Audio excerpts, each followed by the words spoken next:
My in-laws expected me to pay for their vacation. When I refused, they tried to sabotage my business. It all started with a seemingly innocent request from my in-laws. They'd always been a bit high maintenance, expecting my wife and me to cater to their every whim. Over the years, I had learned to navigate the complex web of family dynamics and had often gone out of my way to keep the peace. But this time, things escalated in a way I never could have imagined. My wife's parents approached us one afternoon, casually mentioning how they were planning a vacation to a tropical destination. They had their hearts set on a luxurious resort, complete with spa treatments, beachfront views, and five-star dining. At first, I didn't think much of it. Everyone deserves a break, and they'd been talking about wanting to go on a trip for months. But then, out of nowhere, they hit me with a bombshell. "We were thinking," my mother-in-law began, "that since your business has been doing so well lately, maybe you could help us out with the trip costs. After all, it's been a tough year, and we could really use a break." I froze, unsure of how to respond. Sure, my business had been doing well, but that didn't mean I had a spare few $1,000s lying around for someone else's vacation. My wife looked at me, probably sensing my discomfort, but she didn't say anything. The silence between us felt heavy, and I could feel the weight of their expectations growing by the second. "I'm sorry, but I'm not in a position to pay for your vacation," I finally said, trying to keep my tone polite. "Running a business isn't as easy as it looks, and I have a lot of expenses to cover. Plus, we have our own financial goals we're working towards." You'd think I had just insulted them. My mother-in-law's face twisted into an expression of disbelief. "After everything we've done for you two," she said, her voice dripping with disappointment, "you can't even help us with this one thing." My father-in-law wasn't much better. He leaned back in his chair, crossed his arms, and glared at me as if I were the worst son-in-law in the world. "It's not like we're asking for much," he grumbled. "You're doing well for yourself, and we thought you'd want to share that success with family." It took every ounce of patience I had not to snap back at them. I had worked hard to build my business from the ground up, and I wasn't about to let anyone guilt me into giving away my hard-earned money, no matter how much they thought they were entitled to it.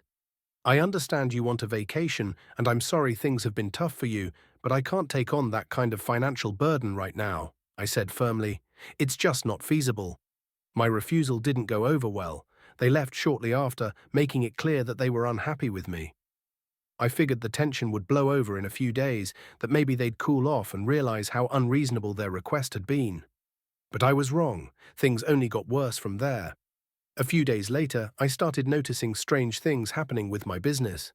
Some of my most reliable clients suddenly began backing out of deals, citing concerns they had never mentioned before. Emails and calls that were once positive and encouraging were now laced with doubt and hesitation. It didn't make any sense. I had built strong relationships with these clients, and everything had been going smoothly until now. At first, I thought it was just a string of bad luck. But then I overheard something that left me stunned. One of my clients mentioned in passing that they had been contacted by someone who had inside information about my business. According to this mysterious source, my company wasn't as stable as it seemed, and there were rumors that I might be facing financial trouble. I couldn't believe what I was hearing. Who would spread such lies about my business? That's when it hit me. My in-laws. They must have been behind this. After all, they were the only ones with both the motivation and access to enough information to cause this kind of damage. They knew my business had been thriving, and when I refused to bankroll their vacation, they decided to hit me where it hurt the most. I confronted my wife about it, hoping she would tell me I was wrong, that her parents would never do something so malicious. But the look on her face told me everything I needed to know. She wasn't surprised. "I'm sorry," she said quietly, "but my parents were really upset after you said no. They felt like you weren't appreciating everything they've done for us.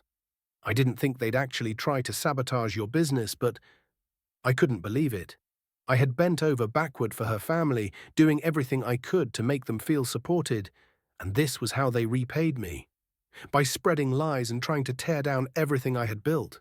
Furious, I called my lawyer and explained the situation. I wasn't about to let them destroy my business because of their petty grudge. After some legal advice, I decided to take action. We gathered evidence of the damage they had done, tracing the false rumors back to them.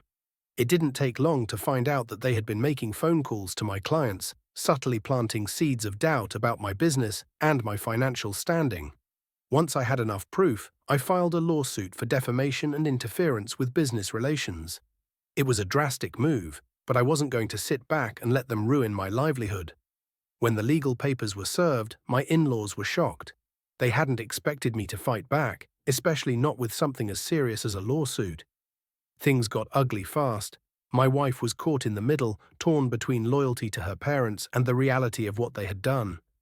It strained our marriage, but she eventually came to terms with the fact that her parents had crossed a line that couldn't be ignored.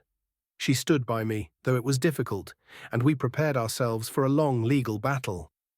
As the case moved forward, the truth came out. My in-laws' manipulative tactics were exposed, and they quickly realized that they were in over their heads. They tried to play the victim, claiming they had just been looking out for family and didn't mean to cause any harm, but the evidence was undeniable. They had deliberately tried to sabotage my business out of spite, and now they were facing the consequences. In the end, we settled out of court, but the damage had been done. My relationship with my in-laws was shattered beyond repair, and while my business eventually recovered, it took months to rebuild the trust I had lost with my clients. The entire ordeal left me feeling betrayed, not just by my in-laws, but by the idea that family should always be trusted without question. I learned a hard lesson through all of this. Family doesn't always mean loyalty, and sometimes the people closest to you can be the ones who hurt you the most. But I also learned that standing up for myself and my business was the right thing to do. I wasn't going to let anyone, family or not, tear down what I had worked so hard to build. My wife and I are still working through the fallout of everything that happened, and while we've managed to move forward, things will never be the same. My in-laws tried to take advantage of me, and when they didn't get their way, they went to extreme lengths to retaliate. But in the end, they only hurt themselves.